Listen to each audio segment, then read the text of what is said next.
اس میں انشاءاللہ عز و جل آپ سورہ بقرہ کی آیت نمبر 47 سے لے کر 49 تک کی تلاوت، ترجمہ اور تفسیر صراط الجنان سنیں گے۔ بسم اللہ الرحمن الرحیم۔ ترجمہ، اللہ کے نام سے شروع جو نہایت مہربان رحمت والا ہے۔ یا بنی اسرائیل اذکروا نعمتی التي انعمت علیکم وانی فضلتکم علی العالمین۔ ترجمہ، اے یعقوب کی اولاد، یاد کرو میرا وہ احسان جو میں نے تم پر کیا، اور یہ کہ میں نے تمہیں اس سارے زمانے پر فضیلت عطا فرمائی۔ یا بنی اسرائیل اذکروا نعمتی التی، اے یعقوب کی اولاد میرا احسان یاد کرو۔ تفسیر صراط الجنان میں ہے، یہاں سے ایک بار پھر بنی اسرائیل کو اللہ تعالیٰ کے احسانات یاد کرنے کا حکم دیا گیا ہے تاکہ وہ اللہ تعالیٰ کے حبیب صلی اللہ تعالیٰ علیہ وسلم کی اطاعت ترک کرنے سے ڈریں اور ان پر حجت پوری ہو جائے۔ واتقوا يوما لا تجزي نفس عن نفس شيئا ولا يقبل منها شفاعة ولا يؤخذ منها عدل ولا هم ينصرون۔ ترجمہ، اور اس دن سے ڈرو جس دن کوئی جان کسی دوسرے کی طرف سے بدلہ نہ دے گی، اور نہ کوئی سفارش مانی جائے گی، اور نہ اس سے کوئی معاوضہ لیا جائے گا، اور نہ ان کی مدد کی جائے گی۔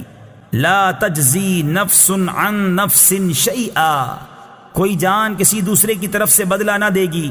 تفسیر صراط الجنان میں ہے، یعنی اے بنی اسرائیل، قیامت کے اس دن سے ڈرو جس دن کوئی بھی شخص کسی کافر کی طرف سے بدلہ نہ دے گا، اور نہ کافر کے بارے میں کسی کی کوئی سفارش مانی جائے گی، اور نہ اس کافر سے جہنم کے عذاب سے نجات کے بدلے کوئی معاوضہ لیا جائے گا، اور نہ ان کفار سے اللہ تعالیٰ کا عذاب دور کر کے ان کی مدد کی جائے گی۔ شفاعت کی امید پر گناہ کرنے والا کیسا ہے؟ اس سے معلوم ہوا کہ قیامت کے دن کافر کو نہ کوئی کافر نفع پہنچا سکے گا اور نہ کوئی مسلمان۔ اس دن شفاعت صرف مسلمان کے لیے ہوگی، جیسا کہ دیگر آیات میں بیان ہوا۔ البتہ یہ بات یاد رکھنی چاہیے کہ شفاعت کی امید پر گناہ کرنے والا ایسا ہی ہے جیسے اچھے ڈاکٹر کے مل جانے کی امید پر کوئی زہر کھا لے، یا ہڈیوں کے ماہر ڈاکٹر کے ملنے کی امید پر گاڑی کے نیچے آ کر سارے بدن کی ہڈیاں توڑوا لے۔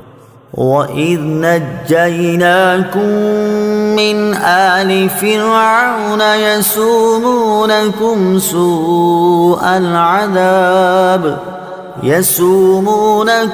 سُوءَ الْعَذَابِ يُذَبِّحُونَ أَبْنَاءَكُمْ وَيَسْتَحْيُونَ نِسَاءَكُمْ وَفِي ذَلِكُمْ بَلَاءٌ مِّن رَّبِّكُمْ عَظِيمٌ۔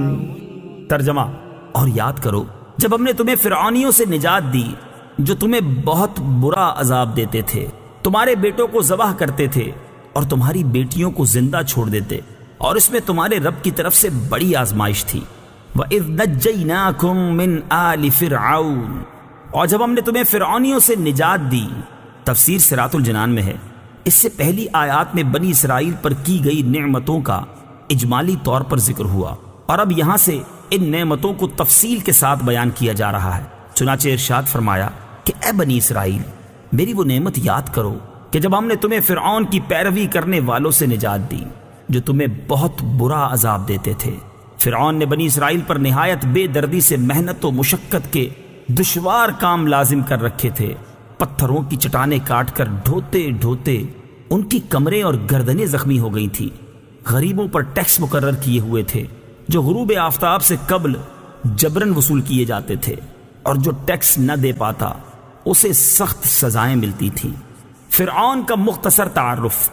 جس طرح فارس کے بادشاہ کا لقب کسرا، روم کے بادشاہ کا قیصر اور حبشہ کے بادشاہ کا لقب نجاشی تھا، اسی طرح قبطی اور عمالقہ قوم سے تعلق رکھنے والے مصر کے بادشاہوں کا لقب فرعون ہوتا تھا۔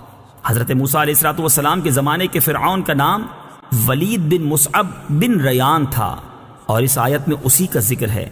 اس کی عمر 400 سال سے زیادہ ہوئی۔ نیز اس آیت میں آل فرعون سے اس کے پیروکار مراد ہیں۔ یذبحون ابناءکم، وہ تمہارے بیٹوں کو ذبح کرتے تھے۔ تفسیر صراط الجنان میں ہے، فرعون نے خواب دیکھا کہ بیت المقدس کی طرف سے ایک آگ آئی اور اس نے مصر کو گھیر کر تمام قبطیوں کو جلا ڈالا، جبکہ بنی اسرائیل کو کوئی نقصان نہیں ہوا۔ اس خواب سے اسے بڑی وحشت ہوئی۔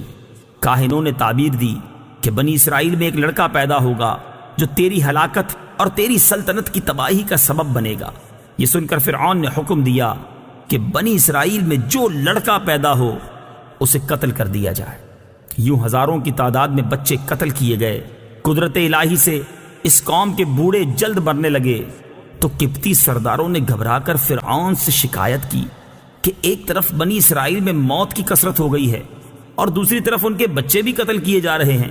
اگر یہی صورتحال رہی تو ہمیں خدمتگار کہاں سے ملیں گے؟ اس پر فرعون نے حکم دیا کہ 1 سال بچے قتل کیے جائیں اور 1 سال چھوڑ دیے جائیں۔ تو جو سال چھوڑنے کا تھا اس میں حضرت ہارون علیہ السلام پیدا ہوئے، اور قتل کے سال حضرت موسیٰ علیہ السلام کی ولادت ہوئی۔ یہ واقعہ سورہ قصص کے پہلے رکوع میں کافی تفصیل سے بیان کیا گیا ہے۔ وَفِي ذَلِكُمْ بَلَاءٌ، اور اس میں آزمائش تھی۔ تفسیر صراط الجنان میں ہے، بلا امتحان و آزمائش کو کہتے ہیں، اور آزمائش نعمت سے بھی ہوتی ہے اور شدت و محنت سے بھی۔ نعمت سے بندے کی شکر گزاری اور محنت و مشقت سے اس کے صبر کا حال ظاہر ہوتا ہے۔ اس آیت میں اگر ذالکم کا اشارہ فرعون کے مظالم کی طرف ہو تو بلا سے محنت و مصیبت مراد ہوگی، اور اگر ان مظالم سے نجات دینے کی طرف اشارہ ہو تو بلا سے نعمت مراد ہوگی۔